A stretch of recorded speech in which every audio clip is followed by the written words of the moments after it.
Okay, now time for chemical reactions working with organic chemistry. So we classify organic reactions a little bit differently than our normal everyday chemical reactions, just because um, just because of the way carbon works and the way we can make certain other molecules depending upon functional groups and depending upon even what they do sometimes.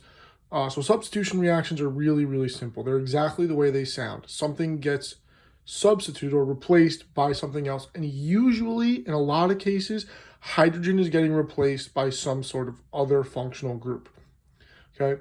So one of the most common ones is forming a halide, okay, from a hydrocarbon and usually just a halogen in the diatomic. So you can see here I wrote the full chemical equation, C3H8 plus Cl yields C3H7Cl plus HCl. And let's see how that looks if I look at the molecules here. So here's my first molecule, okay?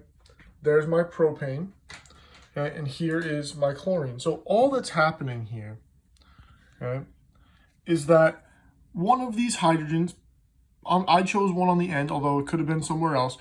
Any one of these hydrogens is going to get lumped off. So for me, I'm just going to say this bond is going to get broken, and this bond gets broken.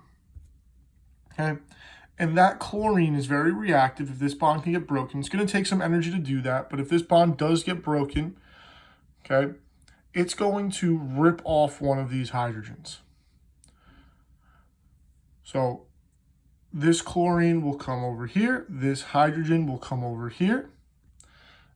And I get chloropropane, one chloropropane, okay, and HCl, hydrogen chloride, or if it's in solution, which it probably wouldn't be, but if it was, hydrochloric acid. Okay, so that's the simplest way to look at it. Okay, let's look at something a little bit trickier here. So if I have C6H6, so that's benzene, right? That's this ring. Remember, I put that circle in there, okay, because this is a resonance structure, meaning that it has double bonds. I'm going to do it in blue, but the circle takes care of it. It could have the bonds looking like that for the double bond there, double bond there, double bond there, or it could be here, here, and here, okay? But I'm going to get rid of them for now because that circle kind of covers it, okay? So if I have benzene plus chloroethane, what will I get in a substitution reaction? Well, what I do here is I'm not actually adding the chlorine anywhere. I'm actually trying to add a carbon chain onto my benzene. So what ends up happening is this bond breaks here.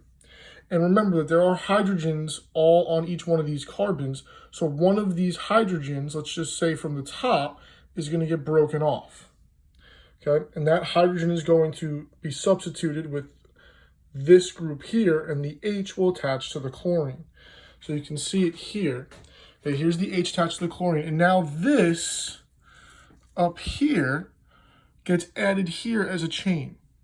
Okay, remember this is a carbon and this is a carbon here. I'll just put little C's there, right? And this has H3 coming off, this has H2, and then I still have my benzene ring structure here.